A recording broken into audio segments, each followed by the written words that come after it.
Hi, everyone. Welcome to the TimingResearch.com Crowd Forecast News, episode number 300 for May 24th, 2021. We are recording this at 1 p.m. Eastern Time, and today is going to be a special Option Professor Market Outlook episode. So we're trying to do this once a month now, and it's going to be the last, it's the last episode of the month. So next Monday is a market holiday, so the show will be off then. But so today we have a special, just the Option Professor talking about his market outlook for the next couple of weeks. So I'm going to go ahead and turn it over to him. Okay, thanks a lot, David. Appreciate it. Welcome, everybody. Just give you a little background on OptionProfessor.com. We've been in the investment experience business for decades, and we have educated thousands and thousands of people during seminars, both on the internet and live. And I'm a graduate of Boston College, and so basically what we try to do each week with our newsletter is give you our opinion, our observation on ways to get income, growth, and value, as well as things such as international investing and then speculation. So we do cover a large gamut, and I'm going to be covering a lot of it today. One thing I will be covering today is our opinion and our observation on what's going on with Nvidia, and give you some kind of a numerical study that we put together that gives us a little bit of an idea of, what our projection could be if things pan out a certain way, which I'll get into in a minute. Right now, just to give you a quick idea, we had a big up move in the S&P. My charts here are going to be having a 10-day moving average, and it's going to have a 28 RSI. So as you can see, we did roll over a little bit here last week, as you can see, but this 4180 that I talked about in the newsletter is very key. And once we break above that 4180, it's been pretty much taking off. Now, is this going to be a fake breakout or not? Tomorrow is Tuesday. Turnaround Tuesday is always dangerous. And so we have to be a little bit careful up here, but it does look like it's wanting to break out. And you can see the RSI here, a little bit of a divergence here. We've got a 66 when we made that high, and now we're only making a 62. Not a huge divergence, but there's a divergence there. And again, people are plowing in here before the holiday, and they're plowing in to play the momentum of what's gone on here today. With regards to each week, what are we covering? Again, we're covering income, we're talking about growth and value, and then we're talking about international investing, and then we're talking about speculation. So let's start out, before I get into all the stuff we cover on the newsletter so you understand what we got, let's go over something with Nvidia, because I'm finding this to be pretty interesting, and I brought this to people's attention in the newsletter last week. So basically, Nvidia, I'll put it up here, NVDA. And basically, our comment and our opinion and our observation is that it was breaking out to the upside last week when it got above 575, and they did announce the stock split. And sometimes when these things split, the stock goes up for reasons unknown, other than people think it's going to be 4-to-1. So obviously jump in and try to get 4 shares for 1 as quickly as possible. Obviously, if you know anything about a split, all it does is take the amount of shares and quadruple them, but doesn't change the company at all. But again, people do bid it up afterwards. I was going to compare this to what's gone on here with Apple, because that was a recent, in the last year or so, something that went on with a split where the stock ran up. And we did a little mathematics on it, and it's obviously just our opinion and observation of what we saw. But let's take a look at it. We'll go to the 1-year graph so you can get an idea. And this may or may not be helpful, but get it. When it bottomed out here, was at $90, right around $90 here. That's before the split. And 90 times 4, because remember, it was trading, 4 times what the 90 is before the split, right?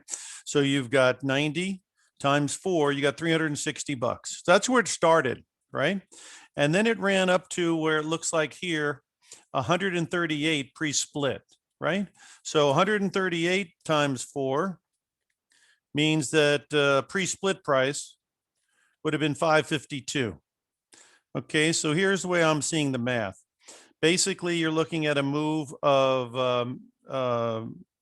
360 to 552 which is a 53% jump before the split, right? And you can see the chart was looking pretty much straight up. The moving average would have kept you in the whole way. Okay, so that's a 53% move. When we got to 552, if you times it by 38%, which is a Fibonacci number, excuse me, if you take where the split came off at 137, 138, and you divide it into the 552 number, hang on one second here. I'm sorry, change that. If you take the split number of 137 or 138, something in there, and you divide it by the 360 where the stock started from. So say we took 138 and divided by 360. These are not exact numbers to the penny, but that gives you about a 38% of where we started when the split came off at about 138. So you get the idea. You had a 53% jump. And when the thing split, if you took the price where it came out, where it split at like 138, you'd have about a 38% of the value of where the stock started from. You get it? So now let's take a look at Nvidia. And the two things we mentioned in the newsletter, if you want to play Nvidia last week at 575 or 600, you either give it a 10% leeway with a stop loss or something like that, or you use a 10-day moving average, which would still have you in there because on the monthly graph that comes in at 603. Okay, so you can see it's at 625 here today, and you can see it's taken off pretty nicely. Let's look at the 1 month to bring it into perspective. You see, similar to the Apple, right? It had the announcement between 560 and 570, right? And now it's at 626. So from this 560, 570 range, if we were going to go up to 53% up like Apple did, that would take it from, let's take it at 560 times 53%. So where are you here? You're at 560 times 53%. You're at either 856, or if you take it from 570, you're at 872. Okay, so you're somewhere in this 860 to 856 area. If that's where it's going, and it's going to be, and at that point, if it splits 4 for 1, you're going to be at about 218 bucks a share. If you take 218 bucks a share and you divide it into the 560, 570 area where we came from, you get about 38%. So the way I'm figuring the math here is if this is going to be similar to what happened with Apple, which is there's no assurance of that happening obviously at all, but it's a way to play it. And obviously trailing it with this kind of a stop is not a bad way either, because you see it's not being violated at all on the way up. And so right now that comes in at 609. And it's going to be moving up every day, right? So it's almost like a little net underneath that you're using so that you don't get out early, right? And that you try to ride the train as far as possible. But no matter what the train is looking like, when it gets up 50% or so, which would be anything above 850, you would know you're probably in rarefied air. Now, how would it get up to that level? If we break out above 4,200 on change on this S&P, and we start making a move to 43 or 4,400 in the month of June, then it would make sense that people would plow into this thing again, particularly when the environment is changing in that it's becoming a little bit evident that the market's having a hard time taking out the treasury yields from the first quarter, which is 175 ballpark on the 10-year and 255 ballpark on the 30-year. And despite all the inflationary news and the fantastic data and the dollar dropping a little bit and the economic data for producer for the PMIs and everything, and the service industry coming back online, Madison Square Garden's got a full house watching the Knicks.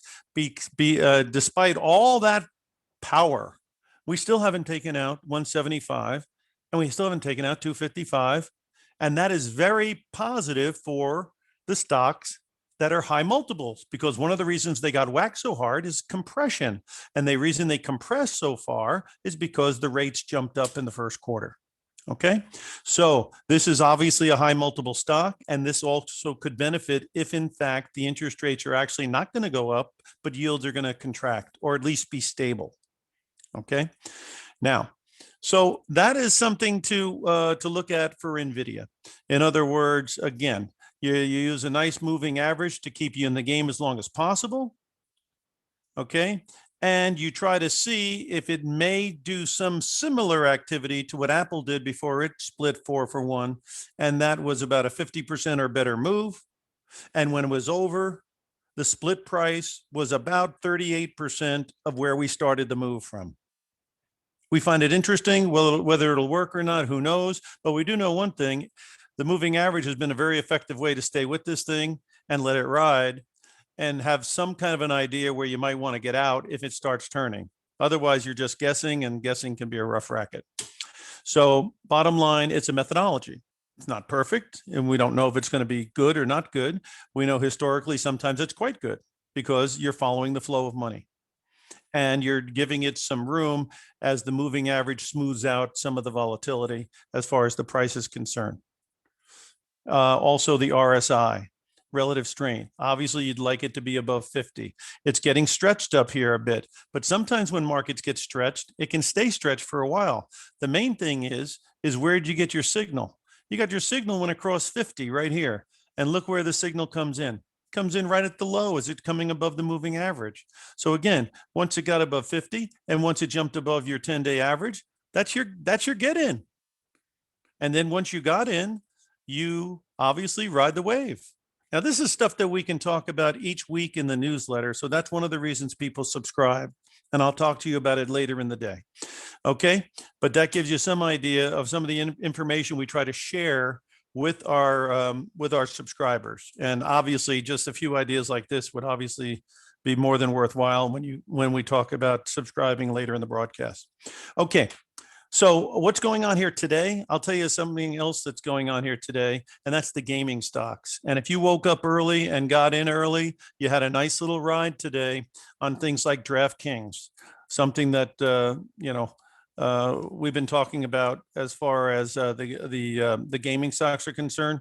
But this thing came out, and if you look at the graph, it was pretty obvious here today that this was going to be going up. And since it went into this gap, that's pretty much where you get out. So I'll show you what I'm talking about. You see this gap right there? Okay, that gap comes in at 48.32. So it overshot it a little bit, but that gap being filled on a short-term basis could be a situation where you would have a pullback from there. But you can see it opened up today, I think around 44 and change. Let's see what the one day looks like. 24. Well, let's get over to, I can get it. I think it was around 40. Let's see. Yeah, 44.34 is the low, and it kind of opened. There you go, 44.83. So it comes in at 44.83, and obviously you jump all over it. Why would you do that? Because you can see it's getting above its moving average here on the monthly. You see, gets above there. There's your 44.83, and then you ride it up. Right now, it's getting extended. Plus, it just filled out that gap. So if you want to go home with money, you grab the money right there. RSI, as you can see, was floating on that 50 number, which is fantastic. And then basically, so that you had some confidence because the RSI was breaking through 50 and you saw the market going up. And that's a fantastic looking day trade right there. And again, this is a stock that used to be at 62 and it went to 40. So that's about a 33% drop, which is a lot of drop. And again, is this a bad company? No. But what is going on is valuation compression, right? And basically all the gaming stocks are, people are coming out of the woodwork and they want to go to do things. And gambling is one of the things they like to do. And they got extra money. How do you know they got extra money? Because the household balance sheet's never been better. So what are they going to do? Sleep on their money? No, they're going to spend it and they're going to have a little fun because they haven't had much fun in the last year. So that's why we've liked this here today as well. which is Caesars Entertainment. And as you can see, when this thing comes up, you will see this is another one, which is, again, get up early and get in there, and 96, 97, right up here at 99, and you caught a nice little move up here. A little bit of resistance up here, so that might be where you take some money off the table. And then you go home and you have some money in the pocket. Okay, but gaming was a good thing to get on board today. There's no doubt about that. Again, a lot of the ones that were having trouble because of valuation also have had a decent day today. Even the ARC funds that have been obviously terrible performers lately, they got off the canvas a little bit as well. Here's the one for innovation. And so that popped up here a little bit today. It's up a couple points. And what about FinTech? How's FinTech? Well, this is the better one, which would be your medical one. And let's see if that's doing anything for anybody today. And that's up a little bit. Now, the big thing today has been anything to do with getting out of the house and having some fun. Gambling, hotels. Here comes your Marriott.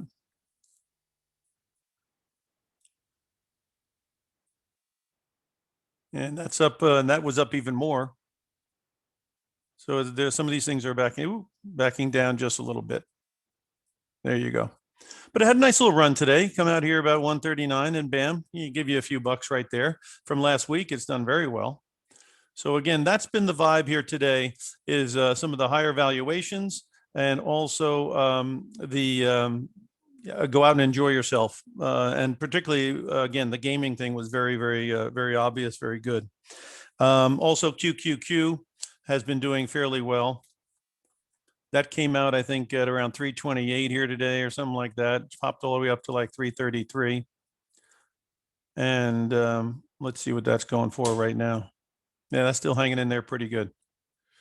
So, you know, the Qs are trying to get going. Semis are trying to get going. The gaming stocks, gambling stocks are doing quite well. The hotels are doing quite well. And that's the vibe here today. Those are the ones that are on the move right now. Now, for a speculation, one thing that we saw is a company that's in therapeutics, and it's Avalon Therapeutics. And I'm just going to look at it here. Now, again, this is abject speculation because it's a cheap stock. So let's get that out on the table.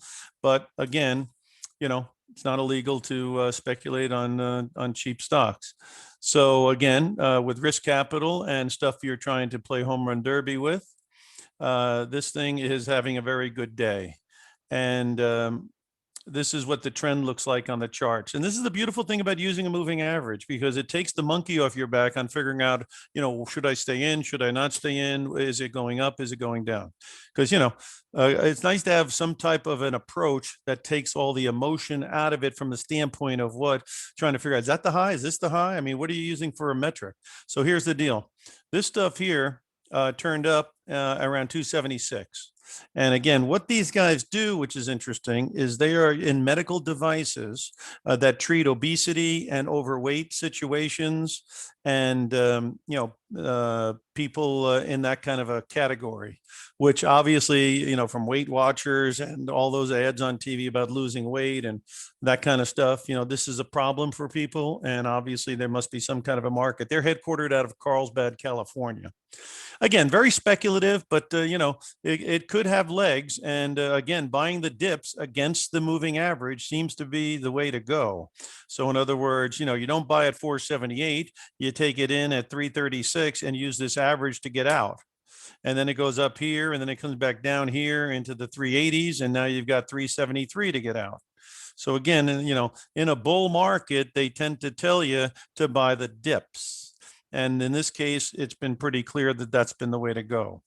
So it'll be interesting to see how this thing matures. But if you notice the volume today on this, I mean, there are many millions of shares being traded. So I'm not the only guy looking at this thing, that's for sure.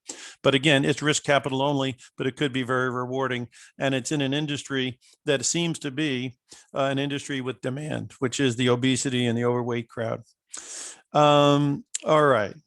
Now, let's go around the horn here and get an idea of, when you subscribe to our newsletter, what you can receive as far as some information each week. Obviously, we give you a broad stroke on where we think the markets are going. And let me give you some broad strokes on that right now. Okay, let's put up the S&P 500 and give you a little bit of an idea. We're torn between the fact that there's money coming into the market, there's good money flow that's looking for a home, and the valuations being ridiculous, and the fact that we are very far away from long-term moving averages. Okay, so you can't fight the tape, which is why you got to be bullish, right? But you've got to have in a situation where you're going to figure out where, in other words, where we're actually going. You see the highs are 42.38, so we're still well underneath the highs, right? Okay, what does that mean? That means when we went up here the first time, you'll notice that the RSI was very, very high. So our suggestions to people were, if you wanted to write calls, or if you wanted to do some hedging, this was a good place to do it. And obviously, in hindsight, it was a very nice place because your hedges would have made quite a bit of money. You could always take them off down here and then let the market go back up. Okay. And then when it goes back up, you can either re-put the hedges on or just let it ride. Okay. But during this drop down here, when the VIX, when the RSI went down just to the area here, when it got back above, see, when it gets back above the 50 line, you probably can make a trade there. See, when it gets above the 50 line, you can make a nice trade there. Right now, it's up in the 63 range, and it has not taken out the high. So again, we'd be a little concerned that we are extended on the RSI a little bit.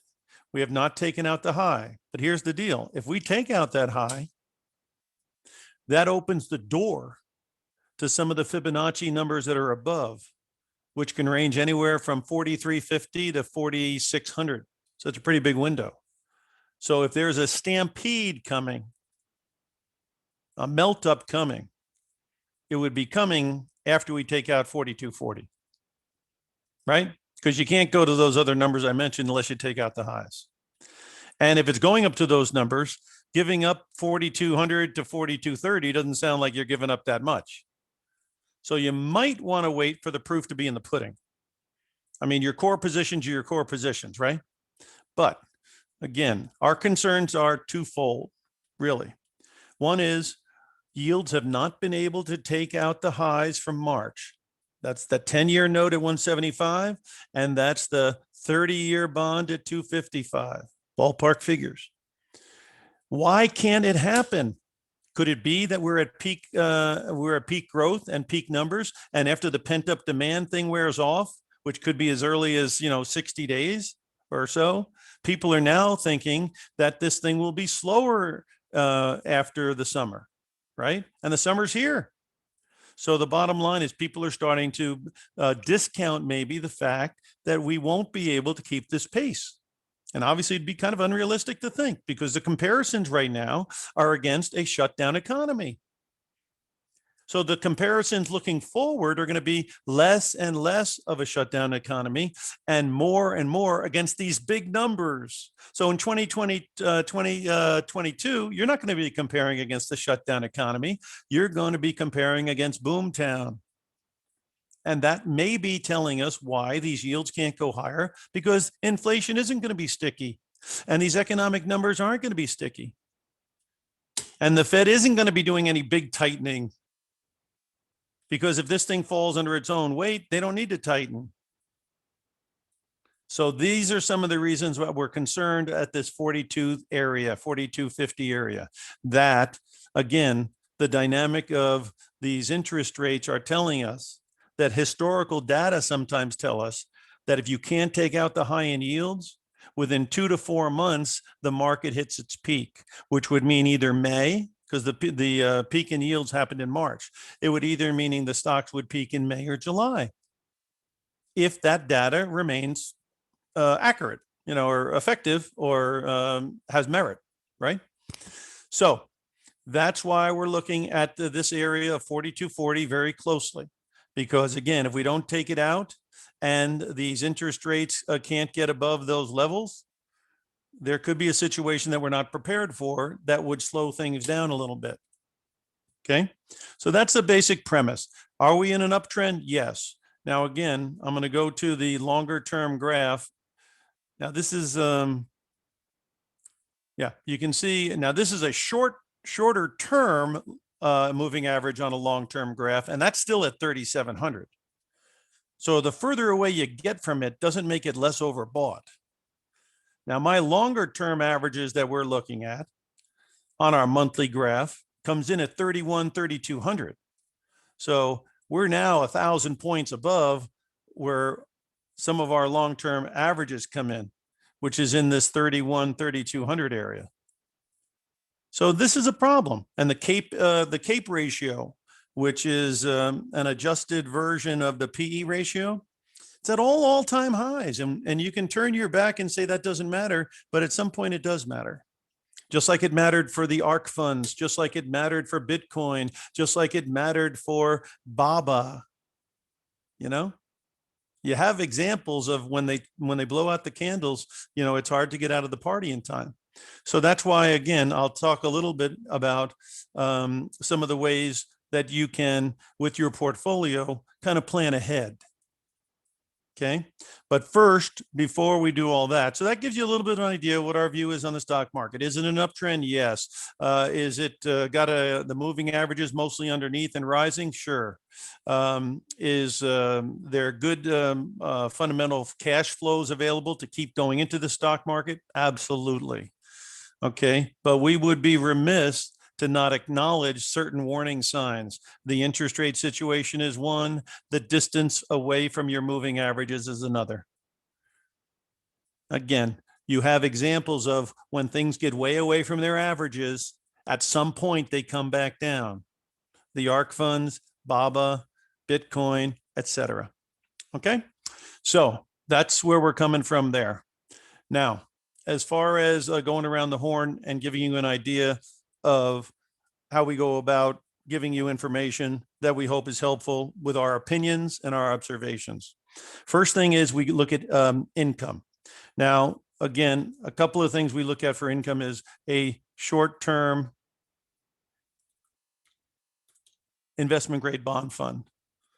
Boring, but that's what it's supposed to be, right? So again, this is one from Vanguard. There are many out there. This is an example of one. And as you can see, we got to go out on a longer term graph, go to the 5-year. And you can see that, again, in the first quarter, it had a dip, but it went from 11 down to 1093. Now, again, you get the yield, and now it's back trying to go back into a bit of an uptrend. The RSI is above 50. So this is something you hold to try to get monthly cash flow. Okay. Next one would be tax-free. And again, we look here as an example to the Vanguard fund. You want to know what your duration is, because that is your sensitivity to interest rates. And basically, this is another one that gives off tax-free income. And as you can see, had a drop during the March where we spiked up in interest rates, but now it looks like it's back on the bicycle. And again, with the tax plans of Biden, tax-free bonds are looking pretty good. And these states seem to be doing okay now. So the bottom line is this is something, again, as kind of a core position where you've got short-term corporates, and then you've got something here. Now, again, some people like to get more yield. So here are some things we look at to get more yield. First one would be preferreds. And this is, I think, the iShare one. Yeah.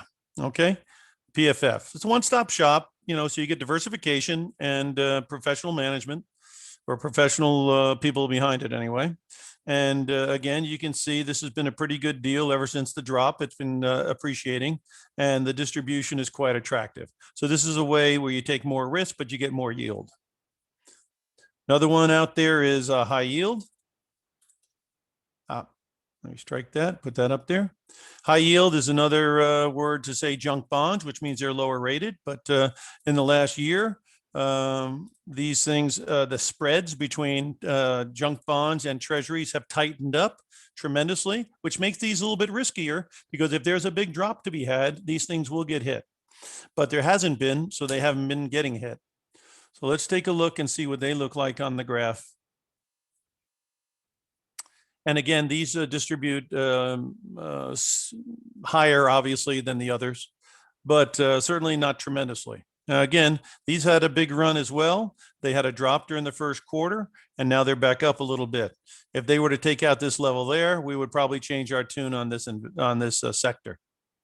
But right now, it's hanging in there. Okay, so you got high yield, then you got preferreds. Another way to go would be loans. These are shorter term loans, and Fidelity has one. There's many of them out there. These are examples only. FFRHX. And again, this is another way of trying to get a better yield with a different instrument. And this instrument, again, has a relatively short-term duration. And again, it's in the loan area. And as you can see, that one's been doing pretty good, and it is looking pretty good right now. And then a final one that we keep an eye on for people is emerging market debt. And emerging market debt, again, these pay better, obviously, because there's more risk in them. But for a diversified portfolio, some people like to look at them because they do give better yield. And as you can see in the first quarter, bam, bam, down, but now it looks like it's trying to go back up. So this is emerging market government bonds. Okay. So there's about, I don't know, 3 or 5 ways that we've just talked about on how to get income. Another one is to try to get dividend income. And here you look at stocks that pay dividends. And there's a couple of them here that we look at. This one is by Vanguard. And here you got an underlying stock portfolio, but you're also getting a very reasonable dividend.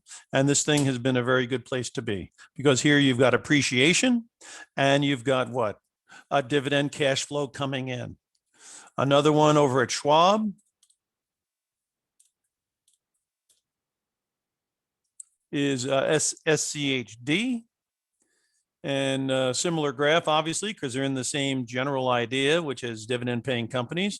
And again, that's appreciation on the principal, and that is what? Dividends coming in. So that's another thing that we try to keep people updated on from time to time is these things as well. All right, so that's some of the ways. And then there's one other way for international. Well, we'll get international then. Again, you get the idea. That's what we're trying to give people information on regarding getting income. With regards to growth, obviously, our feeling has been is that in the last 6 or 9 months, since last September, rather than tech being a big growth area, it's been in value, cyclicals, and things like that, banks, energy, things that pay out, but also have been where the money has flowed into. So let's show you some of the different ones that have been interesting on that. And again, these are all examples to give you an idea on how value, and a lot of the value stuff pays dividends as well. So that's good too.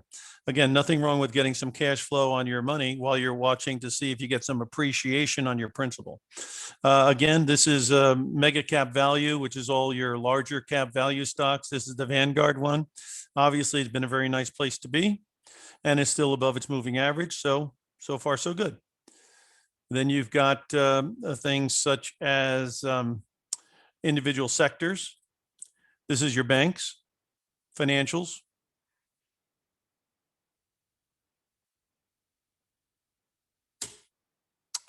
And there you go again. You get an idea. The trend's been very good, right? There you go. Then you get over to energy, which everyone threw out with the baby with the bathwater back in April while we were telling our listeners that this is something you want to be loading up on, not loading out of. Because a year ago, this stuff was very cheap and it's continued to rise. So you can see, a year ago, you're down here in the 40 area. Once you got above that number there, look, your RSI got above 50, and that's your buy sign. And this thing has had a rising RSI above 50 ever since. You got to pull back there, and then you got another run up. And now, again, it's above the moving average, which is good. And, again, over time, as long as RSI stays above here, there could be still a good future because you're still way off where it came down from. And what happened during this big drop? Private equity left, fracking got over, rigs got shut down, supplies have been tightened. And now with the pent up demand, it's looking pretty good.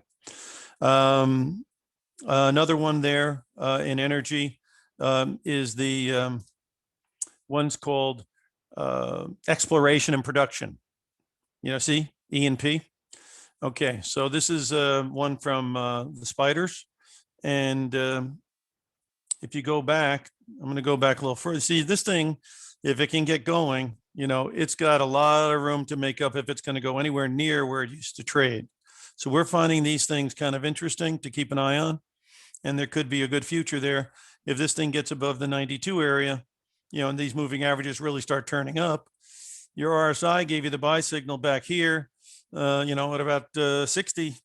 So it's been pretty good. And we've been bringing this to people's attention here for months and months and months.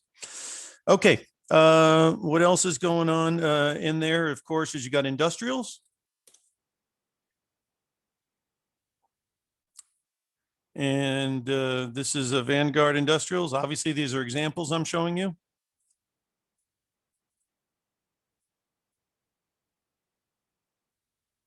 And again, had a nice little trend here. It's still going. Again, but they are getting a bit extended. And so, like I say, we will be keeping people up to date on what's going on there if there's any major changes. But so far, so good. But it is definitely getting up there. The other one is materials. We all know materials have been tight, right? Because again, you had a situation where during the lockdown, people weren't making as much copper. They weren't making as much cement. They weren't making as much of anything. And then all of a sudden you got this demand coming in. So you don't have to be Phi Beta Kappa to figure out if you shut everything down last year and there is nothing being created, you're going to have bottlenecks. And that's what's going on here. But what you got to remember is after a bottleneck becomes an unbottleneck, right? So, gambling on a bottleneck obviously worked out quite well here. But again, things do loosen up over time. So here, you're very nicely still in an uptrend. But again, you're not at any low price right now. So there's your materials. You saw your industrials and your financials and your energy. And that gives you a little bit of idea. And then some people now are looking at healthcare as possibly the next one that might get going. And this is, I believe, healthcare with the spiders.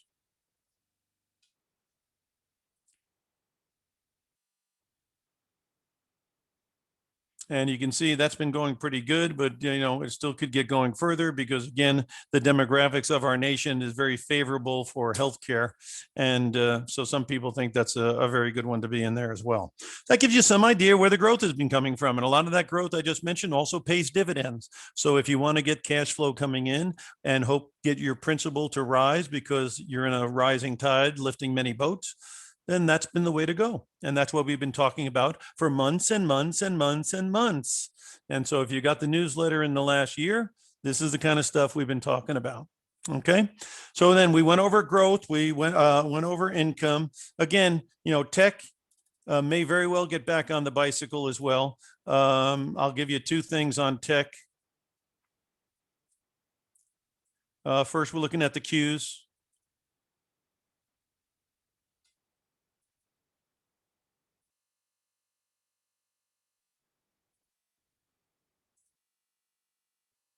But as you can see, the Qs did penetrate their trend a couple of times, right?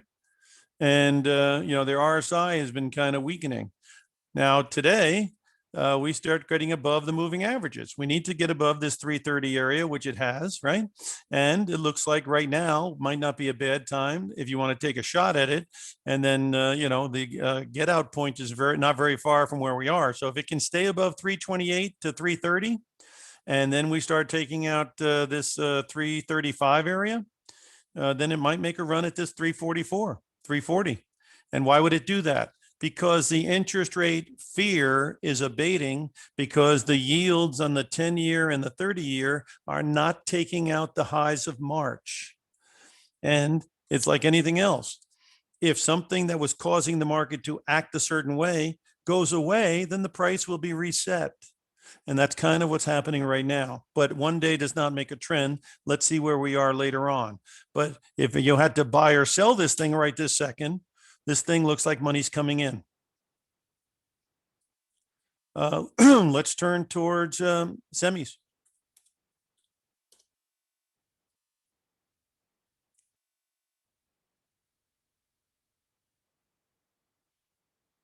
Okay, on the semis here, again, got hit. Now it's back up. As long as we're above 235, 238, you see this low here?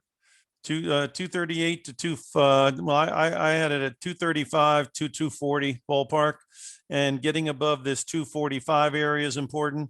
And if it gets above this 245 area, then basically we could be going after the highs. So again, because these things were all thrown out, semis and the Qs, they are starting to get back on the horse. So they could have a nice little pop to the upside. If there is a stampede coming where we take out 4250 and we're going up toward 4400 or whatever, you got to figure these guys are going to be involved, because a lot of these indexes are weighted towards tech and these kind of things. Last one here would be the, this has been a drag or two, small caps. This is all under the growth idea.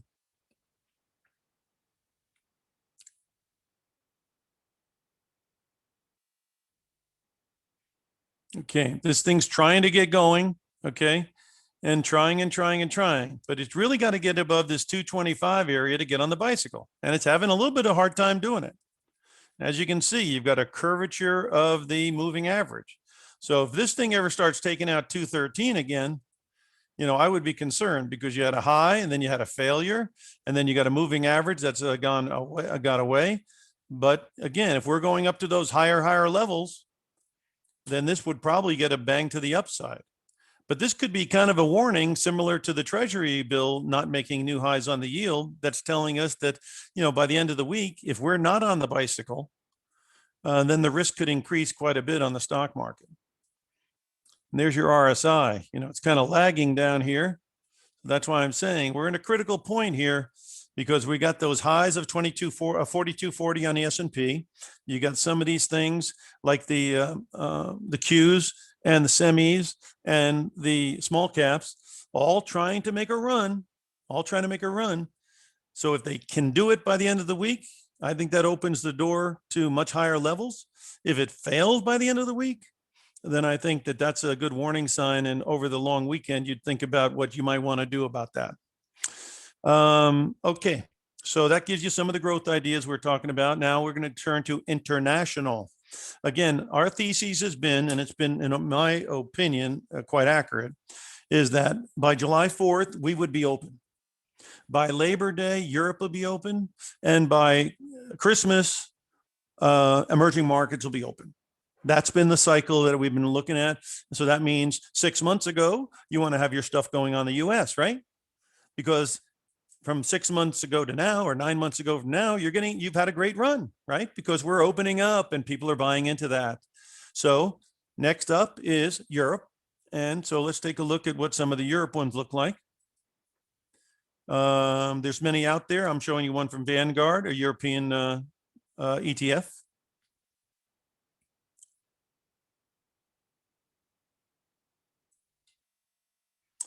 And you can see from this chart that it's been doing really good, and it took out the highs there at 60. So it's been kind of moving nicely up ever since 60. And right now it's still looking pretty good.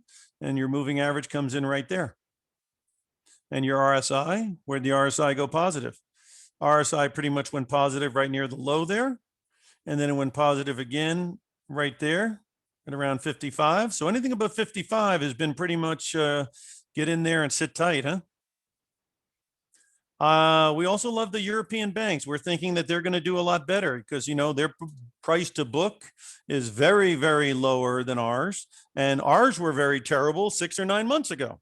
So obviously, the price of the stocks in ours, like JP Morgan, Citigroup, Bank of America, all Wells Fargo even, and the rest of them, they've all gone way up because obviously things are getting better. And the loan reserves that people thought were going to be needed because everyone was going to get wiped out on their loans didn't happen.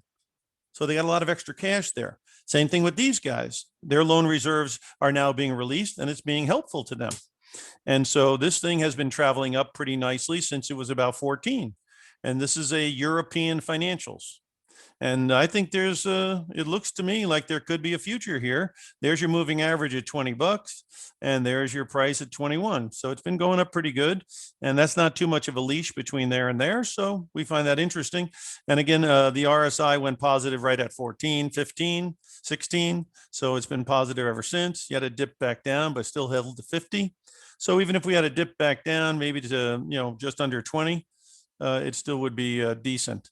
But we're just thinking that the banks are going to, and the financials are going to do better in Europe as they do better as a continent. Okay. And we have seen the numbers improve. Another couple of places to go is you've got England. These are the UK stocks. And you can see UK had a 9% jump in their retail sales last report. So nothing wrong with that. And there you go with Europe. This is for the UK. And then UK also has small caps. And of course, they're going to be riskier, but they also can have more octane if things get cooking. So taking a look there, you can see that they also have been doing pretty well. Because they're obviously riskier, they can also give you they give you a bigger downside, but they can also give you some better upside as well. So they've been going pretty good as well. So there you go for the UK. Okay, so that's international when you're talking about Europe, right? Now, the other part of international, which we are thinking would be longer delayed, meaning closer to the end of the day, is called emerging markets. And you are seeing you can go into individual stocks. I mean, you can see what happened to Baba. And this is when contractions, hold on a second here. This is when contractions of valuations occur because Baba's PE ratio has contracted dramatically since last September. And that is one of the risks of our stock market is if our valuations were to compress. To give you an idea, next year's earnings, they're talking about 209. If you take it at a 22 multiple, you're going to be at 4,600 on the S&P ballpark. If you took it at the average multiple of history, 209 times 15, you're looking at 3135 on the S&P.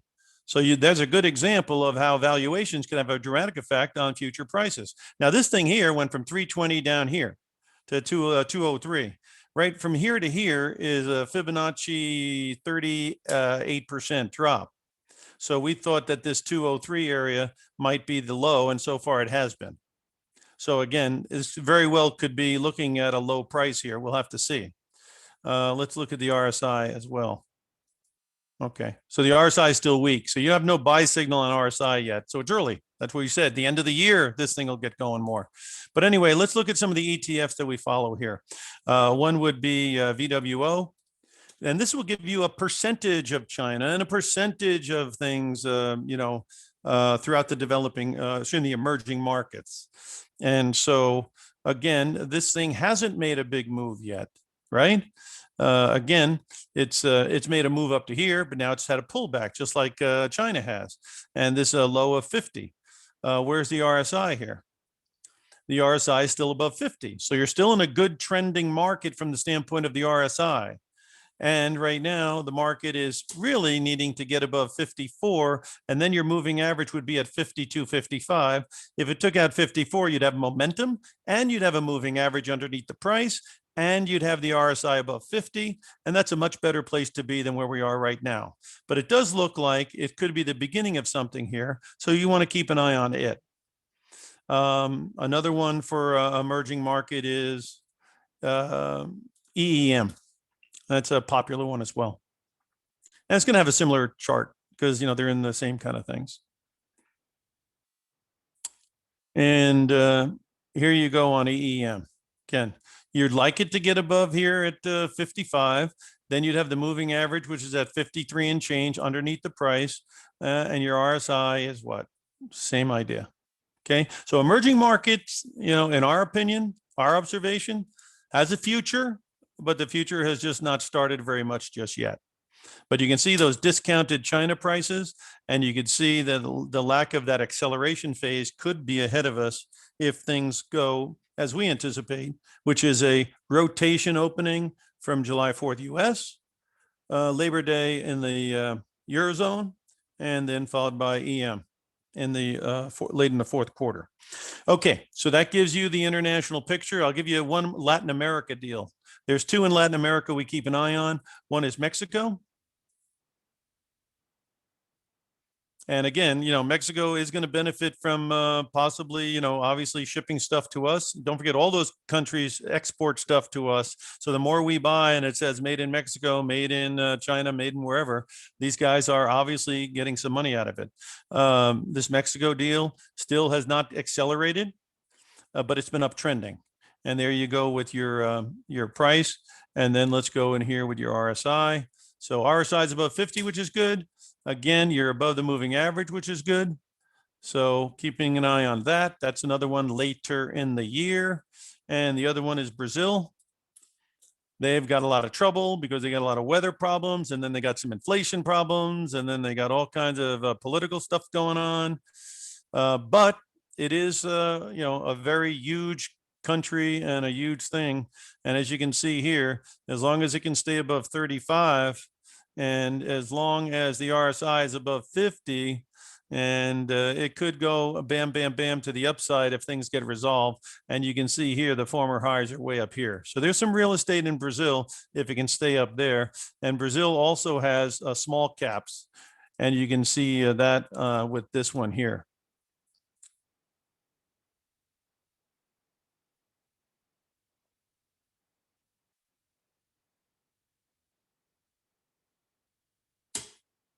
Okay, so you can see they look pretty good too. Again, the trend looks pretty good. The RSI is above 50. So the small caps there are looking pretty good too, based on what we can see today. Okay, let's, we only have a little bit of time left, and I got to get to the speculation part. So let's start out with gold. And our feeling on gold has been that it was definitely not going to sustain itself when it went up to 2100 because it was so far away from its moving average. It was a joke, and the mining shares were not really confirming this big move. Then it had a big drop down here to 1675. And if you measure from down here where it started, like at 1040, and you peak out here, you got about $1,000 move. And if you take 380 bucks off of the move of 2100, you come in at 1675. So we were all over this 2 months ago in March when it hit down here because we measured the move from here to here, took 38% off, and that's where we got. And that has obviously been a very good place to start buying again. Now, where's the RSI? The RSI is above 50. Where'd the buy signal come in? Right here at 750. Okay, so if you bought down here against the point, you could add down here. And right now, it could be pulling back to 800 at some point. But it does look like it wants to go higher. And the thing is that, again, unlike crypto, this thing is something that is more mainstream for people to use as a store of value that's not connected to the government, because people have liked that idea for a very long time. So the other one we're looking at is silver. And silver, again, when it went down into the 24s, was another area where we thought it was at a low point, and we thought it was quite attractive down there as well. And you can see here that it's back on the bicycle. And as long as we can stay above this 26, we'll be okay. And again, a couple of ways that we've been looking at playing this would be GDX. And that gave us that came down exactly where we thought it would, right around 30, because that's ballpark where the breakout was from. So this was perfect as far as a get-in point. You see when it comes down here, you see those highs there? Boom. That's exactly the get-in point right there. Okay.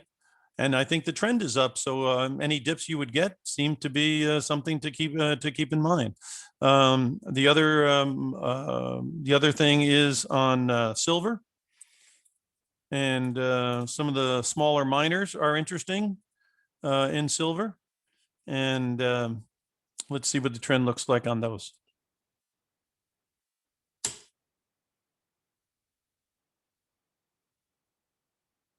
Again, back on the bicycle, and uptrending. So we are thinking that as the year goes on, it could be Q3 or Q4 when these things actually get going, and it could go back and forth for a while. But we think that the trend looks pretty good. The RSI has turned positive, and so bottom line is we are thinking that there could be value here later in the year. That's what we're thinking right this second. We monitor the information as it comes in, but we're not going to fight the tape, and we're not going to use predictions as our methodology. That's why we like to use the moving averages and the RSI, which are more based on data. Okay, now what about crypto? Okay, I'll show you exactly what's going on there, because we were very much telling people that if Ethereum and Bitcoin could not hold certain levels, that you did not want to be involved at this point. And we are thinking that every time you get 50% or better drops is a good time to take a shot at her. Well, here's the deal there. This peak here on Bitcoin, and this is GBTC, which is obviously the trust. And if you take $58 and then you take a 38%, excuse me, let me just help with the math here again. Yeah, if you took a move from here down, one of our measurements came in at 28. So this 28 number is very important to hold. And then another one is 22. And that's a Fibonacci number that we work with. Okay, so 28 is definitely, we'd love to see that hold, and that would be fantastic. And then of course 22, which would be down in this neighborhood here. Okay, but here's the deal. You can see that once it rolled over, our view was if you can't get above these averages, you can't go to 60 or 70 or 90 or whatever Kathy Wood is talking about, right? So the bottom line is right now, what's the rush? This thing looks like it is in a big downtrend, unless you just want to buy it on the big drop, which is nothing wrong with that, and put it away in a speculative portfolio. Again, this is where you're going to get the better value. So if it's ever going to take out this and this, you're going to look genius here. But again, if you're a momentum player and you'd love to see, and if you're playing it for 100,000 or 100 on this, you need to go through 45 and 50 to get there. Okay, so that's why this is called catching a falling knife, which can work out fine if your points hold, and our points are at 28 and 22. Let's look at Ethereum. Now, the homework we've done on Ethereum obviously makes us feel pretty good about it because of the fact that it has programmable blockchain, which means it's much more than a digital coin. That is very interesting. So this one's gone nuts. We started talking about it at 10, and obviously it went up to 40. But now it's down here, and look, it's kind of flirting around with its moving average, which is nice. So let's see if this low here of 23 area where it just hit, and let's see if we can get above its moving average, which it has today. So it's above its moving average, which is good. And that low is not bad. And let's see what the RSI looks like. See, it's above 50. So this could be a very interesting spot to take a shot at Ethereum. Okay, particularly if it can stay above the 25 and start moving up. Okay, all right, it's the top of the hour, guys. I've got to shut it down. So again, this is optionprofessor.com. And again, what we do is we have a weekly newsletter we put out where we give you updates on all this kind of stuff we're talking about. And again, if you want to go month to month, it's $49 a month. And if you want to get it for a year, it's $297, which means it comes down to $24.75 a month. And we're bringing this information to you and more information. And again, we're monitoring this stuff for you each and every week. The other thing is, I'm going to leave you with this. The way you reduce risk in a portfolio historically has been you increase cash and bonds, short-term bonds and cash, and reduce stock. So if you are 80% stock and 20% bonds, and we're at these kind of levels, and you think that 42, 4,400, 4,600 is going to be about it, then the way you would reduce risk One way is through asset allocation switches. And I'll be discussing this in greater detail in my reports that are going to be coming up. All you need to do is go to optionprofessor.com/subscribe, and you can get on board and get this information coming out to you each week. So again, there's a lot going to be going on in the second half of the year. We're watching it like a hawk for our subscribers. So I am inviting you to be a subscriber again by going to optionprofessor.com/subscribe, sign up, get on board, and we'll do our best to bring you the best information we can, sharing our opinions and our observations as they occur. Again, this is optionprofessor.com speaking to you today. I thank you guys all for being here. For those of you who are going to watch it online on YouTube, again, thanks for showing up and looking at it. And we hope you subscribe. So we'll be in touch later. Thanks a lot, everybody. Option Professor signing out. All right. Thanks to the Option Professor for being here to give his market outlook today. So just a quick reminder to everyone, you can get access to all the Timing Research shows and presentations by subscribing to Timing Research on YouTube or your favorite podcast app. And you can also just go to TimingResearch.com. I post all the shows there, including this one as soon as I can get it processed. So just thank you again to the Option Professor for today, and thanks everyone for being here. Thanks.